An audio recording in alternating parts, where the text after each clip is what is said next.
Assalamualaikum warahmatullahi wabarakatuh. Perkenalkan, kami dari kelompok 7. Kami di sini akan menjelaskan beberapa materi tentang aneka ragam bisnis syariah. Sebelum kepada materi, saya ingin memperkenalkan terlebih dahulu rekan-rekan saya. Pertama, ada Rizali Aulia Priyansyah, Zulfan Rahmani, Winry Fadilah, dan saya, Said Ilyas Subari. Baitumal wa Tamwil. Yang pertama adalah pengertiannya. Baitumal wa Tamwil memiliki dua istilah, yaitu baitumal dan baitu tamwil. Baitumal lebih diarahkan pada upaya pengumpulan penyaluran dana amal seperti zakat, infak, dan sedekah. Sebaliknya, baitul tamwil untuk memperoleh dan menyalurkan dana usaha. Baitumal wa Tamwil adalah lembaga keuangan swasta. Modal sepenuhnya diakuisisi oleh pemerintahan kota. Oleh karena itu, keberadaannya bersifat egaliter dengan koperasi yang bekerja berdasarkan prinsip syariah. Baitumal wa Tamwil adalah lembaga yang berorientasi sosial agama yang aktivitas utamanya adalah investasi dan distribusi kekayaan berdasarkan ketentuan Al-Quran dan As-Sunnah. Karena orientasi sosial keagamaan Nabi tidak bisa dimanipulasi untuk kepentingan komersial atau mengejar keuntungan. Yang kedua adalah sejarah awal terbentuknya Baitumal wa Tamwil. Islam dapat menawarkan solusi untuk perdamaian dan keselamatan di dunia dan keselamatan di akhirat. Opsi yang ditawarkan Islam untuk menghilangkan ribalah internal amalan muamalah orang membuahkan dua cara. Jalan pertama berupa sedekah yang merupakan solusi bagi siapa saja yang melakukan kegiatan riba untuk biaya hidup. Sedangkan jalan yang kedua melalui sistem perbankan syariah yang meliputi penghimpunan dana melalui tabungan mudharabah, titipan penasehat, dan giro wadiyah yang kemudian disalurkan melalui pinjaman berdasarkan prinsip tiga hasil, prinsip jual beli dan sewa atau prinsip pembayaran. Yang ketiga adalah tujuan Baitumal wa Tamwil.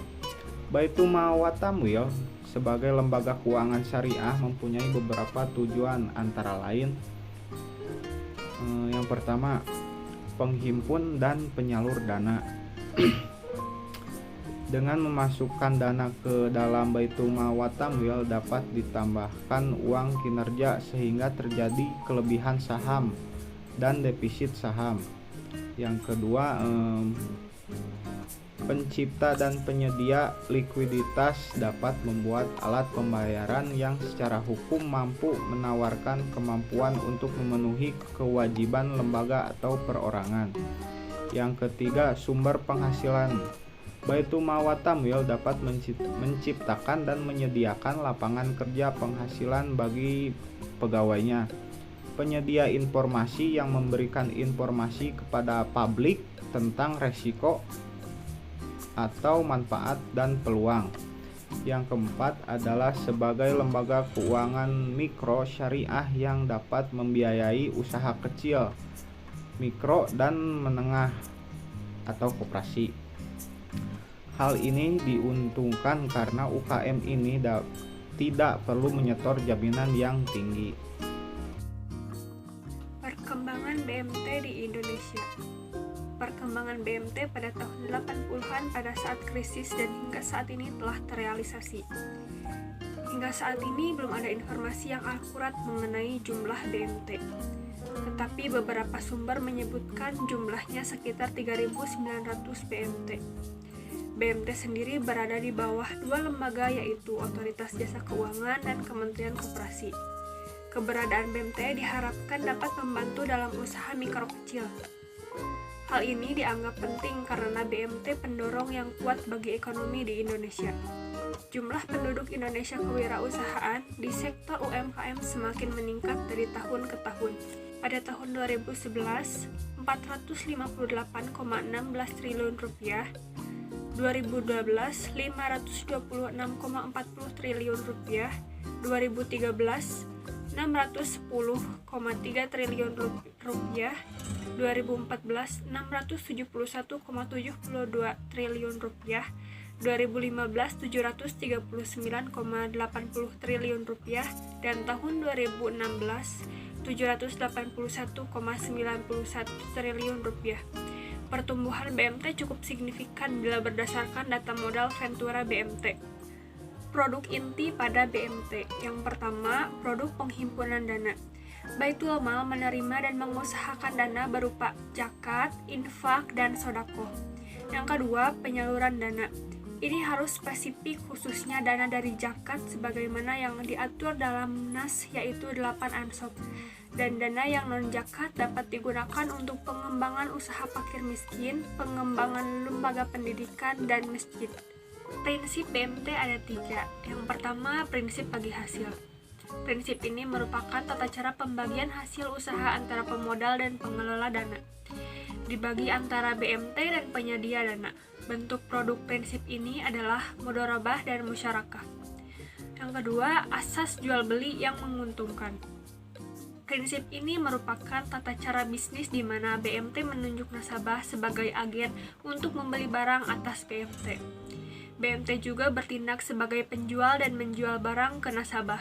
Bentuk produk prinsip ini adalah murabahah dan bai bid saman ajil. Yang ketiga, asas nirlaba, disebut juga pembiayaan politik, lebih bersifat sosial dan tidak berorientasi pada keuntungan.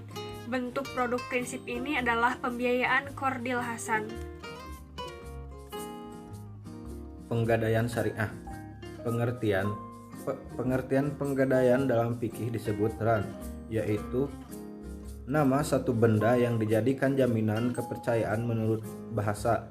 Sementara itu, syara berarti menahan beberapa harta yang diberikan sebagai jaminan oleh undang-undang tetapi diambil kembali untuk tebusan. Definisi ran oleh Imam Ibnu Qudamah dalam kitab Al-Mughni adalah sesuatu yang digunakan untuk hutang dibayar dengan bunga ketika debitur tidak mampu membayar oleh debitur. Penggadaian memiliki beberapa tujuan, yaitu yang pertama, mengikuti pelaksanaan dan program pemerintah di bidang ekonomi dengan mengalihkan pinjaman uang berdasarkan undang-undang gadai. Yang kedua, mencegah mengambil pegadaian ilegal atau pinjaman yang tidak benar lainnya. Yang ketiga, penggadaian syariah memiliki efek jaringan sosial, yaitu pinjaman mereka tanpa bunga, sehingga masyarakat yang sangat membutuhkan uang tidak lagi menerima pinjaman berbunga. Yang keempat, membantu orang yang membutuhkan pulsa murah.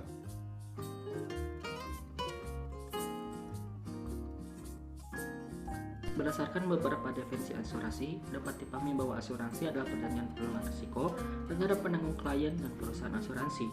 Cakupan risiko terjadi dengan mengalihkan risiko ke perusahaan asuransi yang dapat ditanggung oleh klien pemegang polis. Dari definisi tersebut, asuransi mencakup 3 unsur utama. Yang pertama, adanya hazard atau risiko yang diasuransikan. Kedua, pelanggan membayar premi. Dan yang ketiga, sejumlah kompensasi dibayarkan kepada kerabat. Asuransi syariah dikenal sebagai takaful dalam Islam, yang berarti berbagai risiko antara orang-orang sehingga satu anggota dan anggota lainnya menanggung risiko anggota lainnya.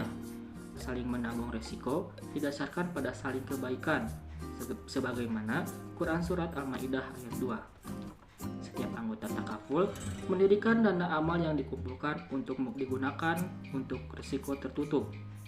Secara terminologi, asuransi syariah adalah gotong royong, dan umumnya asuransi adalah suatu cara untuk mengatasi terjadinya bencana dalam kehidupan, di mana orang selalu menghadapi kemungkinan bencana yang mengakibatkan kerugian atau nilai finansial seseorang dan dia sendiri dapat mengurangi kematian, kecelakaan, sakit, atau usia tua. Saat ini ada banyak produk yang berbeda di asuransi syariah. Berikut produk asuransi syariah yang umum beredar. Yang pertama, asuransi jiwa syariah. Perusahaan asuransi memberikan manfaat kepada ahli waris berupa uang pertanggungan jika pemegang asuransi meninggal dunia. Yang kedua, asuransi kesehatan syariah. Asuransi yang memberikan santunan jika pemiliknya mengalami kecelakaan atau sakit. Yang ketiga, asuransi dengan investasi syariah. Produk yang menawarkan manfaat asuransi dan memberikan manfaat. Sebagian biaya yang dibayarkan untuk investasi ini dialokasikan ke dana tabaru dan sebagian ke investasi saham. Yang keempat, asuransi kerugian syariah. Asuransi yang memberikan kompensasi kepada tertanggung atas kehilangan harta benda. Kelima, asuransi syariah kelompok. Kebijakan ini dirancang khusus untuk peserta kelompok seperti bisnis, organisasi, dan komunitas. Dengan jumlah peserta yang lebih banyak, asuransi ini lebih murah dibandingkan dengan asuransi syariah personal. Dan yang keenam, asuransi haji dan umroh. Asuransi ini memberikan perlindungan finansial bagi jemaah haji umroh terhadap segala musibah yang mungkin terjadi selama pelaksanaan ibadah haji dan umroh.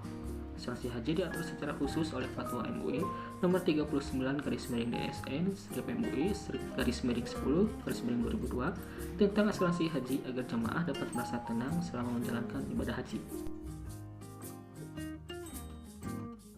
Yang pertama, prinsip syariah diterapkan dalam pengelolaan dana. Salah satu perbedaan antara asuransi umum dan asuransi syariah ialah pada pengelolaan dana itu sendiri. Prinsip syariah harus diikuti ketika mengelola keuangan perusahaan asuransi syariah. Misalnya, dana tersebut tidak boleh diinvestasikan pada saham emiten yang kegiatan usaha atau jasanya dilarang berdasarkan prinsip syariah ini, termasuk penelitian atau pembuatan dan distribusi barang dan jasa ilegal. Yang kedua, transparansi dalam pengelolaan kekayaan politisi. Aset perusahaan asuransi syariah dikelola secara transparan, baik dari segi penggunaan premi dan surplus asuransi maupun distribusi pendapatan investasi. Tujuan pengelolaan dana tersebut adalah untuk mengoptimalkan kinerja pemegang polis, kolektif, dan individu. Yang ketiga, distribusi keuntungan investasi.